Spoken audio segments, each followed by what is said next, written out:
Hello everyone and welcome back to my channel. My name is Madeline. I create knitting content here on YouTube. In today's video, I'm going to be showing you how to make this knitted Christmas tree skirt. So I've made mine for a mini size Christmas tree, but if you want to, you could always scale the pattern to make a larger one. And this is knit out of jumbo weight yarn on size US 50 knitting needles, so it makes for a very quick knit and it's a lot of fun. So down in the description box below, you're going to find the full written version of the pattern, as well as links to all the materials I used, and then also the different timestamps for the different segments of the video, so that way you can fast forward or rewind to see any step again or to skip ahead. So this is knit flat. We start here actually at the center, casting on, and then we increase as we go outwards. Again, down in the description box below, you'll find the full written version pattern, so that way you can follow along as you're watching the video. If you have any comments or questions along the way, feel free to leave them in the comments down below. If you're new to my channel, don't forget to subscribe, and I hope you enjoy the video.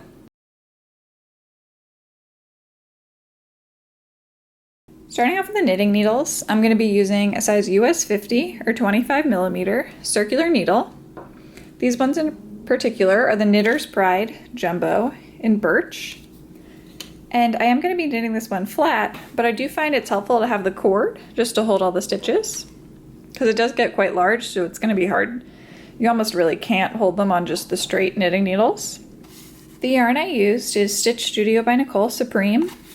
This yarn I believe is exclusive to AC Moore. It's a jumbo weight yarn, it's number 7. It recommends a size US 50. And I used 2 of these to make the Christmas tree skirt for the mini Christmas tree. So that's a total of about 70 yards.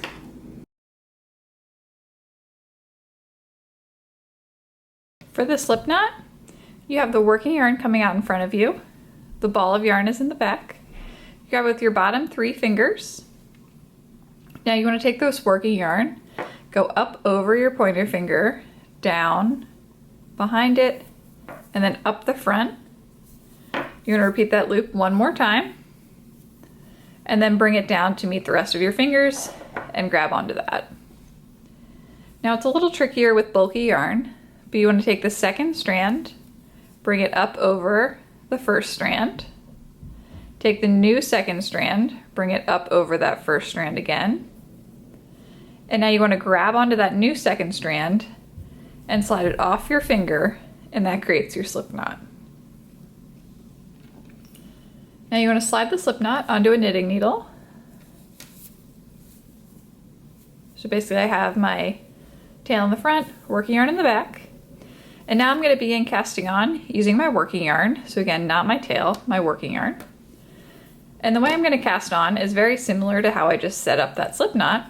So I'm going to place my left hand behind the yarn, grab it with my bottom 3 fingers, and now I want to take my pointer finger and move it underneath the yarn towards myself, then go up over the yarn to the back and behind it. Now basically I have like one full loop around my finger. So now I want to slide that loop, so I take my right hand with the knitting needle and slide that loop onto the knitting needle. The slip knot counts as the first stitch, so I just cast on the second stitch. Now let me show you that cast on one more time. So I'm going to place my left hand behind the working yarn, grab it with my bottom 3 fingers. Now I'm going to take my pointer finger, go underneath the yarn towards myself, then up over the top and towards the back. Now basically I have one loop around my finger, and with this bulkier yarn, it is easier to just slide it off your finger, keep on holding onto that loop, and slide it right onto your knitting needle, and then pull it tight. So now I have 3, so I'm going to continue casting on the remainder of those stitches until I have 10 stitches in total on my needle.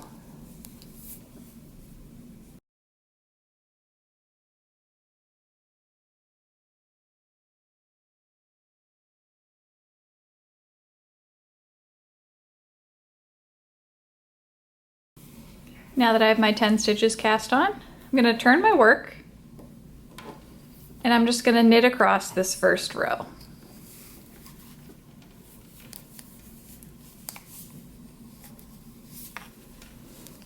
And when you're knitting too, you want to make sure you aren't knitting too tight, because on the next row we're going to have to increase each stitch, so it's better to have looser stitches for this.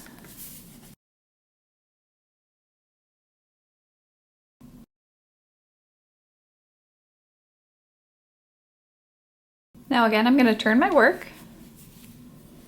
And on this next row, I'm going to increase every stitch. So I'm going to do a knit front and back into each stitch. So I'm going to go from 10 stitches up to 20 stitches. To show you a knit front and back, I'm going to go into this first stitch as if I'm going to knit it, just a regular knit stitch. Pull my yarn through, but I don't want to slide this off the left needle. I want to keep this on there. Now I want to take the right needle and go into the back of that same stitch, wrap my yarn around, and then pull through. And now that I've gone into both sides of that left stitch, I'm now going to slide it off the needle. So I essentially just turn that one stitch into 2 stitches.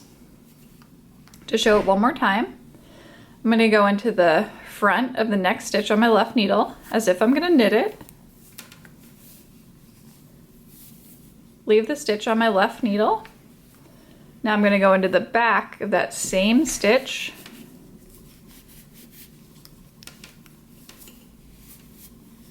and pull through again.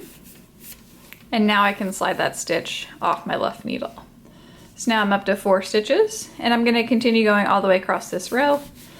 And at the end, I'll have a total of 20 stitches on my needles.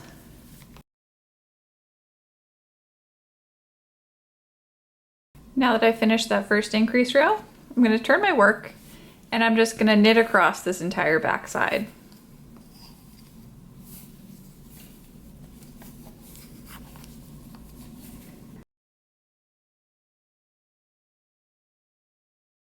I'm ready to begin the sets of increase rows. So basically what this upcoming row is going to be is it's going to be a knit front and back, knit 2, then another knit front and back. And I'm going to repeat that set of 4 stitches all the way across the row. And when I finish that row, I'm going to have a total of 30 stitches on my needle. Then again on the opposite side of my work, I'm just going to knit all the way across. And I'm going to continue then to do another increase row where I do a knit front and back, knit 4, then a knit in front and back, and repeat that set of 6 stitches all the way across the row. And it's going to continue increasing in that fashion until we have a total of 60 stitches on our needles. So I'm going to first show you this first increase row, and then I'll just put up on the screen what the set of all the increase rows, so that way you can pause the screen and see what they are. They'll also be in the download link below, that way you can just see the full written version of the pattern. So for this first row in this set of increases, I'm going to do a knit front and back,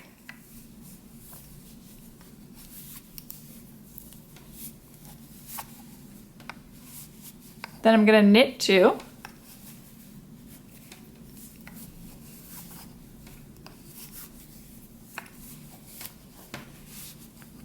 now I'm going to do another knit front and back.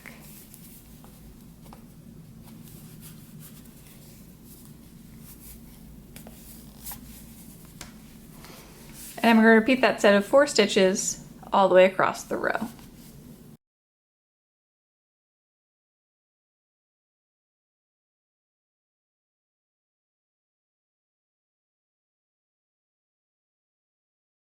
The last step is just to cast off. So in order to do that, I'm going to knit 1 stitch, then knit a 2nd stitch. Now I'm going to pass the first stitch up, over, and off.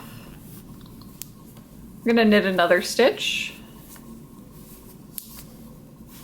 then pass my new first stitch up, over the 2nd stitch and off the needle. And I'm going to continue repeating these 2 steps where I knit a new stitch, then pass the previous first stitch up, over, and off the 2nd stitch, all the way across the round until I have 1 stitch remaining that's just on my right needle. Now that I'm on that last stitch, I'm just going to pull on the stitch a little bit to make it a little bit larger. And I'm going to thread my remaining yarn through that loop just to secure it. Okay, so now we're all finished with the knitting portion. The final step is to weave in the ends. So I decided that I'd like this side to be my top. So when I weave in the ends, I'll just have a little bit of these ends peeking out after I finish, but that's all right. And I'm just gonna weave them in, following along with different stitches. So for example, for this one, you can see that the stitch goes over and then underneath this bar. And then I'm just gonna keep on following these stitches through the work.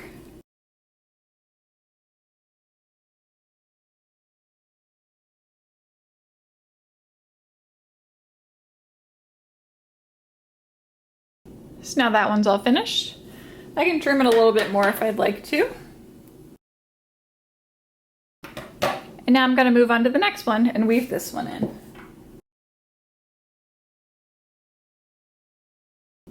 Those two that I just weaved in were left over from when I switched to the balls of yarn.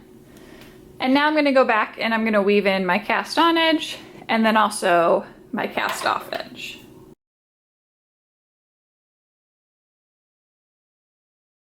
Here's my finished Christmas tree skirt. Down in the description box below, you're going to find the full written version of this pattern, as well as links to all the materials I used, and also all the different timestamps for the different portions of the video. So that way, if you want to fast forward or rewind a different section, you can find all those down below. Also, if you have any comments or questions, please leave them down in the comments down below. And if you're new to my channel, don't forget to subscribe. Thanks for watching.